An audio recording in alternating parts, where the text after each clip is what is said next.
Hey guys, this is my 90 Suburban here, Chevy E1500.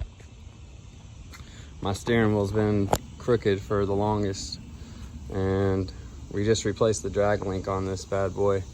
And basically my steering wheel is still crooked, so what it takes is adjusting the drag link, and I'm about to show you how to get that done. Perfect. I just pulled it back and forth up in the driveway to make sure the wheels are straight. And you want to adjust this drag link right here. I had to put a new one on. These boots are all busted. But basically you just want to loosen these two right here so you can rotate this around in order to move your steering wheel, because that's all this is going to control.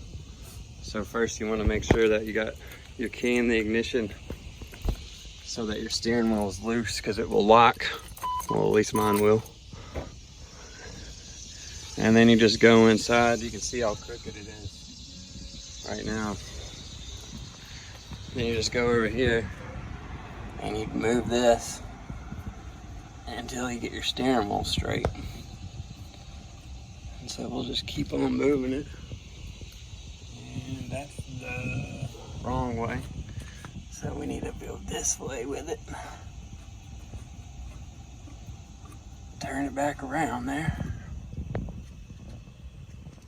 Alright, and after some turning on that guy, our wheels are straight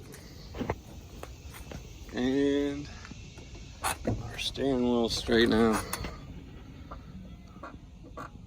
So, if you need to get your steering wheel straight, it's more than likely what's going on. So basically, after you got that adjusted, you just want to go back in and tighten these two right here to the clamp down on the threads and won't move anymore, and you're good to go.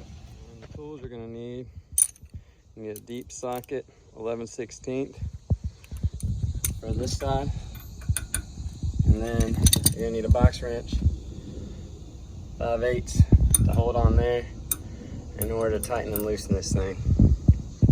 Hope this helps.